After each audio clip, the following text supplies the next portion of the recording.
하나님의 은혜로 이스라엘 백성들은 애굽에서 출애굽을 했습니다. 모세의 지도 아래 출애굽을 합니다. 이들이 40년 후에는 광야를 거치고 가나안에 입성한 사람은 여호수아입니다. 여호수아로 인해서 가나안 땅에 들어가게 되었습니다. 가나안에 들어가서 정복 사업을 벌였던 여호수아도 하나님이 부르시게 됩니다. 여호수아 사후 이후부터 이스라엘 백성이 초대왕 사울왕이 즉위할 때까지 350년 기간을 사사시대라고 이야기를 합니다. 여호수아가 죽은 1390년 BC부터 사울왕이 즉위했던 BC 1050년까지 약 350년 기간을 우리는 사사시대라고 이야기를 합니다. 이때에는 군사적 지도자가 등장하여 신임을 받고 신망을 얻은 후에 재판관 역할을 하고 조정자 역할을 하게 됩니다. 이스라엘의 12부족을 통치하게도 됩니다. 그러나 그의 직은 비세습적이고 비정규적 지도자였습니다. 이때 통치자에게 붙여진 이름이 사사입니다. 그래서 우리는 사사들이 치리했던 350년 기간을 사사시대라고 이야기를 합니다. 문제는 이 사사시대에 문제가 있었다면 여호수아가 죽은 후에 정치와 신앙 두 방면에 민족적인 정체성을 상실해가고 말았습니다. 정치도 신앙도 잃어가고 말았습니다. 이유는 지도자가 없었기 때문입니다. 모세 뒤에는 여호수아라는 굵직한 후계자가 있었는데 여호수아 다음에는 후계자를 세우지 못했습니다. 12지파 부족 연합 체제가 이루어졌지만은 정치와 종교를 유지할 수 있는 새 질서를 구축하지 못했고 지도자가 없었습니다. 그때 이들은 오히려 타락하면 하나님께서 징계를 하시고 징계하면 저들이 하나님께 부르짖고 회개를 합니다. 그때 세운 사람이 사사를 세워서 구원을 합니다. 또한 그 사사가 죽은 후에는 또 이스라엘이 타락합니다. 하나님이 진노하시고 그들을 징벌하시면 이스라엘 백성은 또 기도하고 회개를 합니다. 하나님이 또 구원자 사사를 세워 주시는 것입니다. 이런 악순환이 계속 반복되는 것이 사사시대의 모습입니다. 절대신앙, 절대순종을 간직했던 모세, 여호수아, 그 이후에는 이스라엘 백성들이 와야 됩니다. 신앙을 이어받지 못했기 때문에 그렇습니다. 여호와께 대한 절대 순종, 절대 신앙을 상실하고 말았습니다. 신앙을 잃고 나니 민족적 정체성도 잃어가고 말았습니다. 그들의 아이덴티티도 잃어가고 말았습니다. 그래서 그들은 이방 우상을 숨기고 이방 여인과 결혼을 하고 그러면 하나님이 또 그들을 채찍을 하고 징계를 합니다. 이런 악순환 사이클이 자꾸만 돌아가는 것이 사사시대의 모습입니다. 그래서 사사시대는 사사기 마지막 장 마지막 절에 이렇게 기록해 놓고 있습니다. 우리 사사기 마지막 장 마지막 절을 함께 보겠습니다. 21장입니다. 사사기 21장 25절 말씀, 사사기를 다 마무리하며 이야기를 해주는 사사기에 정리된 말씀입니다. 같이 저랑 있습니다. 그때에 이스라엘의 왕이 없으므로 사람이 각기 자기의 소견에 옳은 대로 행하였더라. 자기 소견에 옳은 대로 행해서 오히려 신앙의 동질성을 잃어버리고 말았습니다. 이때 사사들을 세우는 것입니다. 사사는 누군가? 하나님의 구원사에 꼭 필요한 사람들이 사사입니다. 사사기를 읽어보면 12명의 사사가 등장을 합니다. 그 첫 번째 나온 사람이 오늘 본문에 있는 온니엘 사사였습니다. 그렇다면 왜 사사들이 등장하게 되었는가? 3장 1절과 2절을 읽어보면 가나안 땅에 들어가서 이제 자녀들을 낳기 시작했습니다. 그 자녀들을 가리켜서 성서는 말하기를 전쟁을 알지 못하는 세대가 등장했다고 했습니다. 전쟁을 경험하지 않은 세대가 가나안 땅에 이제는 정착을 하고 그들이 뿌리를 내리게 되었습니다. 왜 그토록 힘든 싸움을 했는지 그 의미를 모르는 세대입니다. 교육이 되지 않았습니다. 왜 애굽을 떠나왔는지, 왜 40년 동안 광야에서 그 고생을 했는지, 이 가나안 땅에 들어와서 어떤 전쟁을 벌이며 정복 사업을 했는지 모르는 세대가 그 줄을 이루게 되었습니다. 이런 세대를 우리는 가나안의 X세대라, 기성세대와 다른 생각, 가치관을 지닌 세대를 X세대라고 이야기를 합니다.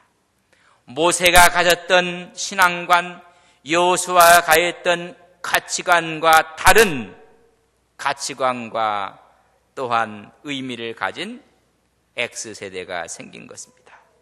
그들은 어떠했는가? 7절에 있는 말씀을 저랑 같이 한번 읽겠습니다. 오늘 사사기 3장 7절입니다.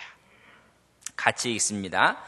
이스라엘 자손이 여호와의 목전에 악을 행하여 자기들의 하나님 여호와를 잊어버리고 바알과 아스레들을 섬긴지라. 이 가나안의 새로운 세대는 하나님 대신 하나님을 잊어버리고 바알과 아스레를 섬겼다고 말씀해 주고 있습니다. 그뿐만이 아닙니다. 가나안의 X세대는 6절에 있는 말씀을 저랑 같이 한번 보겠습니다. 6절입니다. 같이 봅니다. 그들의 딸들을 맞아 아내로 삼으며 자기 딸들을 그들의 아들들에게 주고 또 그들의 신들을 섬겼더라. 너희들이 그곳에 가면 그 족속과 결혼하지 말라고 했습니다. 그러나 아내로 맞이하고 또한 사위로 주고 결혼을 하기 시작했습니다. 가치관의 변화가 왔다는 것입니다. 가치관의 혼돈이 찾아왔습니다. 유일신의 신앙은 혼합 종교로 타락하고 말았습니다. 유일사상 하나님만 경배해야 될 그들이 하나님의 백성으로 사는 삶이 무너졌습니다. 그걸 가리켜서 그들은 하나님 앞에 악하였더라. 악하면 하나님께서 진노하시고, 진노하시면 저희들이 부르짖고, 부르짖으면 사사를 내서 그들을 구원합니다. 그러면 또 악을 범합니다. 사사기에 보면 또 다시가 반복되어지고 있습니다. 7절에 보면 여호와 목전에 악을 행하였다고 했는데 하나님이 구원한 후에는 3장 12절에 보면 이스라엘 자손이 또 여호와의 목전에서 악을 행했다. 4장 1절에 보면 이스라엘 자손이 또 여호와의 목전에서 악을 행했다. 6장 1절에 보면 또 이스라엘 자손이 하나님 앞에서 악을 행했다. 10장 6절에 보면 이스라엘 자손이 다시 여호와의 목전에서 악을 행하며 13장 1절에 보면 이스라엘 자손이 다시 여호와의 목전에서 악을 행하였다고 말씀해 주고 있습니다. 또 다시의 악순환입니다. 사사시대가 끝날 때까지 반복적으로 나타나는 단어가 또 다시 닫습니다. 범죄의 악순환, 타락의 악순환입니다. 이런 사이클이 자꾸만 돌아가고 있습니다. 오늘 첫 번째 사사를 세우는 오늘 본문 말씀을 통해서 이들의 타락의 사이클이 어떻게 돌아가고 있는가를 우리에게 보여주고 있습니다. 첫 번째 단계는 악순환의 출발은 그들의 범죄입니다. 그들의 타락이었습니다. 7절 말씀 보시면 이스라엘 자손이 여호와의 목전에 악을 행했다 했습니다. 혹시 여러분 펜이 있으면 악이라는 단어에다가 동그라미를 한번 쳐보시고 그들이 악이었다. 범죄와 타락의 시작은 이스라엘 자손이 여호와의 목전에서 악을 행한 것입니다. 그 악을 성경은 하나님을 잊어버리고 바알과 아세라를 섬겼다고 말씀해 주고 있습니다. 자기가 섬겼던 야훼 하나님을 잊어버리고 가나안 족속들이 섬기는 바알과 아세라 신을 섬긴 것입니다. 풍요와 다산을 약속하는 신들 앞에 저희들이 마음을 빼앗기고 말았습니다. 오늘 예수 믿는 사람들이 하나님을 믿다가 세상의 풍요에 세상 신에 우리의 믿음을 넘겨줄 때가 있습니다. 그들은 다산과 풍요의 신 앞에 무릎을 꿇었습니다. 이제 8절에 있는 말씀입니다. 8절을 저랑 같이 한번 읽겠습니다. 같이 봅니다. 여호와께서 이스라엘에게 진노하사 그들을 메소포타미아 왕 구산 니사다임의 손에 파셨으므로 이스라엘 자손이 구산 니사다임을 8년 동안 섬겼더니 여호와께서 이스라엘에게 진노에다 동그라미를 한번 해보십시오. 그들이 먼저 악을 행하니 하나님께서 두 번째 단계는 진노하십니다. 이방 나라에 그들을 파셨다고 했습니다. 이방 나라에 넘겨주었습니다. 그 이방 나라가 오늘 메소포타미아 왕 구산 니사다임의 손에 넘긴 것입니다. 그들은 그의 속국이 돼서 고통과 아픔의 나라를 보내게 되는 것입니다. 비참한 삶이 그들 앞에 놓여지게 됐고 거룩한 백성의 자존심이 짓밟혀지고 말았습니다. 수탈과 세금으로 노역에 시달리고 말았습니다. 그것이 8년 되었다고 했습니다. 세 번째 단계는 9절입니다. 9절 저랑 같이 한번 읽겠습니다. 이스라엘 자손이 여호와께 부르짖음에 여호와께서 이스라엘 자손을 위하여 한 구원자를 세워 그들을 구원하게 하시니 그는 곧 갈렙의 아우 그나스의 아들 온니엘이라. 세 번째 단계는 9절 이스라엘 자손 여호와께 부르짖음에 동그라미를 한번 해보시죠. 그들이 악했고 하나님이 진노하심에 따라 이제 그들이 부르짖었다고 말씀해주고 있습니다. 사람이 언제 하나님께 부르짖습니까? 언제 하나님을 찾습니까? 인생의 불경기가 찾아올 때 하나님을 부르는 사람들이 있습니다. 오늘 가나안의 X세대가 어려움이 왔을 때, 고통이 왔을 때 하나님을 찾고 있습니다. 많은 사람은 자기의 질병이 찾아왔을 때 하나님께 부르짖는 사람도 있습니다. 이스라엘 백성들도 애굽 땅에서 여호와 하나님께 부르짖었는데 그 부르짖음이 하나님께 상달되었다고 출애굽기 2장 23절에 말씀을 해주고 있습니다. 이들이 부르짖습니다. 네 번째 단계는 9절 하반절에 보면 이스라엘 자손을 위하여 한 구원자를 세워 그들을 구원하셨다. 구원자의 동그라미를 해보십시오. 오늘 이런 구조가 악순환이 계속 이루어집니다.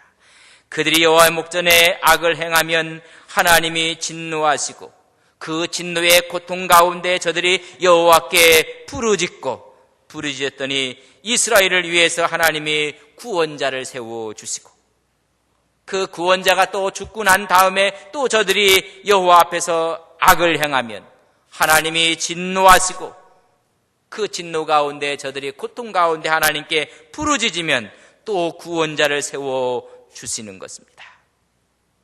오늘 분명 말씀하기 한 구원자를 세워주셨다고 했습니다. 그 구원자가 사사입니다.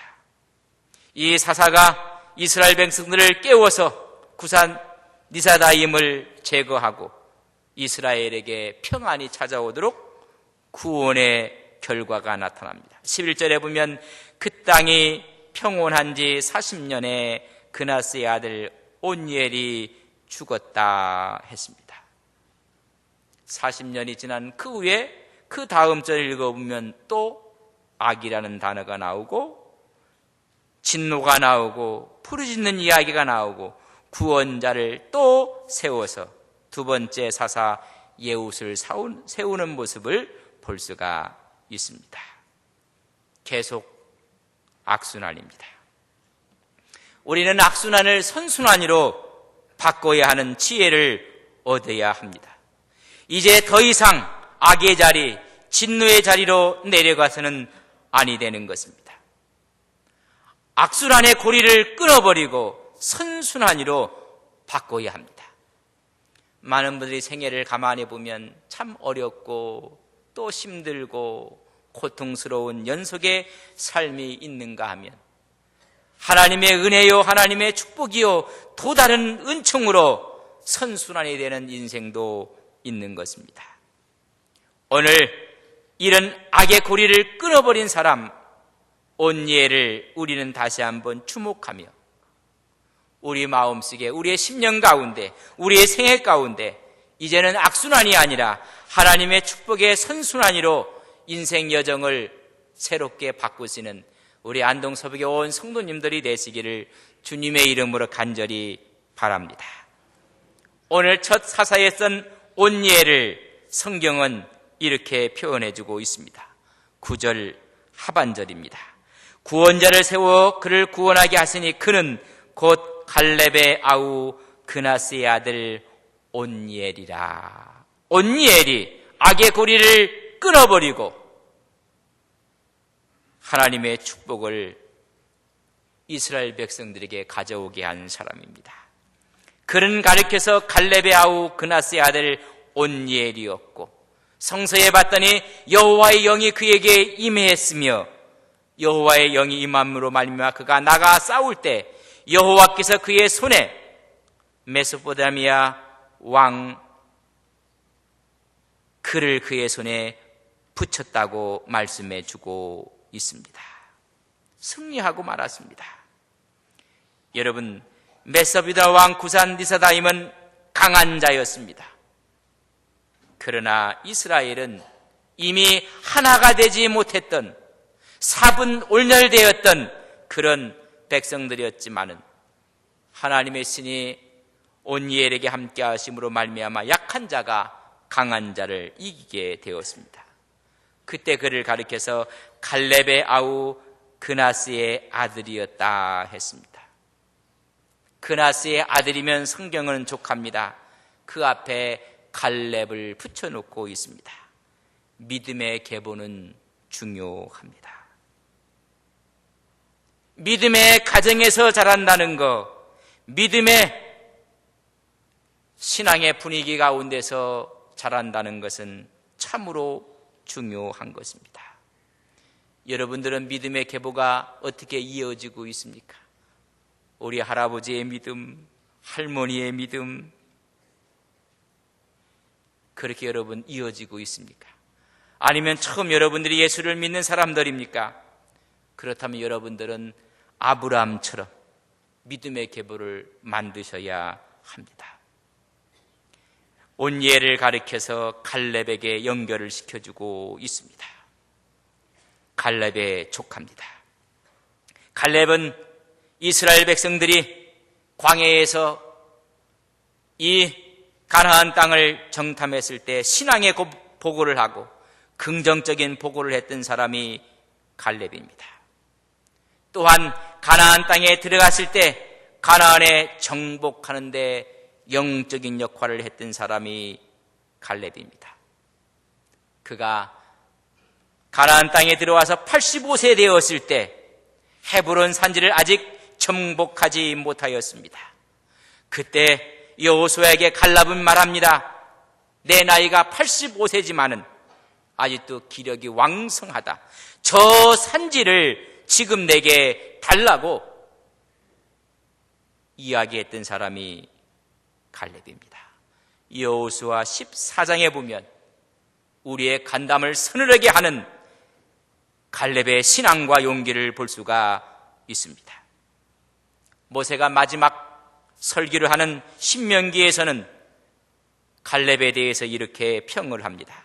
신명기 1장 36절에 보면 갈렙은 온전히 여호와께 순종한 사람이라. 신앙이 좋은 가문에서 자란 온니엘이었습니다. 신앙의 명문 가문에서 자란 귀한 믿음의 사람이었습니다. 갈렙의 조카였었고 오히려 또한 갈렙과 함께 전쟁터에 나가서 생사를 같이 했던 전우였습니다. 여호수아 15장 13절과 19절에 보면 세벨 전투가 있었는데 갈렙이 명을 내립니다.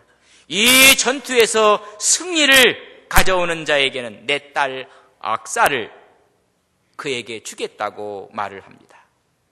이때 나가서 분연히 이 세벨 전투에서 승리를 가져오게 된 사람이 온니엘이었습니다. 그래서 갈렙은 그의 딸을 악사를 온니엘에게 주었습니다. 조카를 사위로 맞이하게 된 것입니다. 그 당시에 풍습으로 보면 이상한 것이 하나도 없습니다. 오히려 권장되어졌던 상이었습니다. 그렇던 이 온니엘, 이제는 이 말씀이 쓰여지는 이때는 나이가 80이 넘은 예비역 노장이었습니다. 그러나 지금 상황은 하나님의 백성들이 구산 니사다임의 압제 아래서 고통과 고난을 당하고 있습니다. 이 나라에는 젊은이가 없단 말인가? 분연히 이 나라의 어려움을 이길, 승리를 이끌 사람을 기다리고 있는 이 온니엘에게 하나님의 성령이 임한 것입니다. 오늘 성경은 말하기를 10절에 보면 여호와의 영이 그에게 임하였으므로, 하나님의 영이 온니엘에게 임합니다. 하나님의 영이 임하는 이 온니엘은 분연히 일어났고 잠든 이스라엘의 신앙을 깨워서 구산 니사다임과 한판 승부의 전쟁을 일으키게 됩니다. 하나님은 흘러간 노병을 통해서 시대를 구원하셨습니다. 성령이 그에게 임하니 나라를 구하는 사명을 능히 감당할 수 있도록 힘을 주신 것입니다.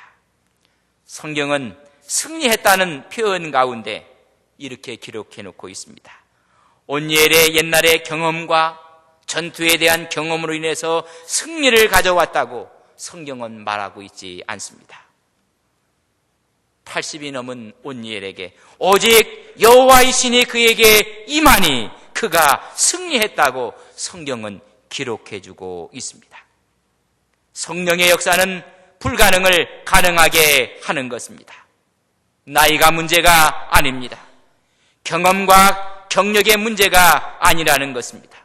하나님의 영이 임하시면 하나님의 능력에 사로잡혀 하나님의 일을 할 수가 있는 것입니다. 악순환의 고리를 끊고 선순환의 길을 열 수가 있다는 것입니다. 오늘 온일에게 임했던 하나님의 성령의 역사하심이 오늘 함께 예배하는 온 종들에게 임하시기를 주님의 이름으로 간절히 바랍니다. 그러기 위해서는 우리는 하나님을 가까이 해야만 합니다. 하나님의 영이 임하심으로 말미암아 80이 넘는 온니엘을 통해서 한 나라를 구원하게 만드셨습니다. 하나님의 영이 임하는 이 가을을 활짝 열어가는 우리 안동 서북의 온 성도님들이 되시기를 간절히 바랍니다. 이 가을에는 하나님을 가까이 하는 우리 온 성도님들이 되시기를 바랍니다. 하나님의 말씀을 가까이 한다는 것입니다. 주의 입의 법이 내게는 천천 은금보다 더 귀하다고 시편 119편 72절에 말씀해주고 있습니다. 하나님의 말씀을 가까이 하고 하나님을 가까이 할 때 하나님께서 새 힘과 새 능력으로 함께 하신다는 것입니다. 여리고성을 함락시킬 때 그들은 하나님을 가까이 했습니다. 하나님의 말씀을 믿고 순종했습니다. 하루에 한 번씩 돌라는 말씀 앞에 순종했습니다. 마지막 7번째 날에는 7번 들고 소리를 외치라고 했습니다. 여리고성이 무너졌습니다. 그들은 성을 들면서 차라리 이런 시간에 화살을 만들고 이런 시간에 칼을 만들고 이런 시간에 전략을 오히려 전술을 연마하면 좋을 텐데 세상적인 생각을 하지 아니했습니다. 하나님을 가까이 하며 하나님 말씀을 순종하며 그들은 여리고성을 돌았습니다. 기적은 일어났습니다. 요셉의 생애를 보면 그의 일생을 통해서 하나님 말씀을 가까이 하고 살아갔던 사람이 요셉입니다. 형들에게 미움을 받고 손해를 보고 모함을 받고 팔려가고 투옥되고 그럴 때마다 내가 어찌 하나님의 존전 앞에서 죄를 지을 수가 있겠는가? 하나님 말씀을 가까이 하며 살았던 사람이 바로 요셉입니다. 9월 1일 가을의 문턱에 섰습니다. 우리 온 성도님들이 올 가을은 하나님을 가까이 하시는 성도님들이 되시기를 주님의 이름으로 간절히 원합니다. 가까이 하는 첫 번째가 예배입니다. 주일 예배를 소중하게 생각해야 됩니다. 찬양 예배를 잃었으면 찬양 예배에 함께 나와서 하나님을 가까이 하십시오. 수요 예배를 등한시했다면 수요 예배에 나와서 하나님을 가까이 하십시오. 두 번째는 영혼의 호흡을 꾸준히 해야 합니다. 영혼의 호흡은 기도를 말합니다. 우리는 그것을 영혼의 호흡, 기도라고 합니다. 산소를 들이마시고 이산화탄소를 내뱉고 성령을 들이마시고 죄를 고백하고 이것을 우리는 기도라고 합니다. 하나님의 영을 들어마셔야 되는데 사울왕은 왕이 된 이후에는 하나님의 성령을 따르는 것이 아니라 악령이 들어왔다고 했습니다. 솔로몬 왕은 그의 초창기에는 참으로 지혜로운 왕이었지만은 노년에는 영이 흐려지고 말았습니다. 세상 것들로 채워지고 마지막에는 이방신들을 예루살렘에 불러들이는 큰 죄를 짓고 말았습니다. 여러분, 기도입니다. 새벽 기도가 무너지셨습니까? 이 가을에 여러분 새벽 기도회도 한번 새롭게 시작해 보시기를 바랍니다. 그리할 때 악순환은 끊어지고 하나님의 선순환으로 축복의 자리에 도달하게 되는 것입니다. 세 번째는 친교해야 하는 것입니다. 교회의 기능 가운데 코이노니아가 있습니다. 성도의 교제인 것입니다. 사도행전의 역사는 성령의 역사입니다. 기도의 역사입니다. 그러나 또한 나눔의 역사입니다. 그들은 서로 모여서 떡을 떼고 한 마음으로 교제하고 한 마음으로 찬양하고 나눔의 역사입니다. 동호회가 있고 문화교실이 여러분 준비되어 있습니다. 거기서 소그룹을 함께 교제하고 친교하고 나누는 것입니다. 이제 우리로 하여금 하나님의 영이 임하서 선순환으로 만들기 위해서는 네 번째는 부지런히 전도해야만 하는 것입니다. 한 영혼을 뜨겁게 사랑하는 마음으로 전도하는 것입니다. 베드로전서 3장 15절에 보면 너희의 마음에 그리스도를 주로 삼아 거룩하게 하고 너희 속에 있는 소망에 관한 이유를 묻는 자에게 대답할 것을 준비하라고 했습니다.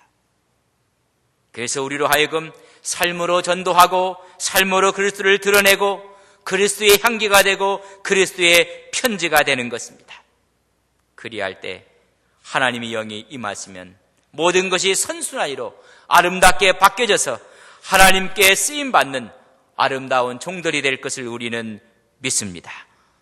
가을입니다. 말씀을, 기도를, 아름다운 성도의 규제를, 전도를 생활해 하시는 우리 안동 서북의 온 성도님들이 되시기를 주님의 이름으로 간절히 바랍니다. 하나님, 악순환이 끊어지고 하나님의 선순환 축복이 우리의 생애 가운데 임하게 하옵소서. 하나님의 영이 임하면 악순환의 고리는 끊어지고 선순환으로 축복이 열릴 것을 믿습니다.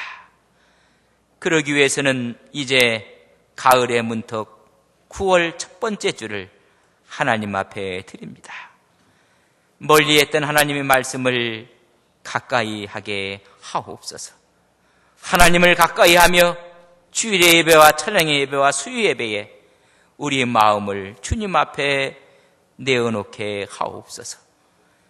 우리의 영혼의 호흡을 꾸준히 함으로 무너졌던 기도회가 구축되어지게 해주시고 수축되어지게 하옵소서. 하나님, 사도행전의 역사는 기도의 역사요 성령의 역사였습니다. 또한 나눔의 역사, 교제의 역사였습니다. 하나님, 믿음 가운데서 성도의 아름다운 교제가 활발히 일어나게 하옵소서.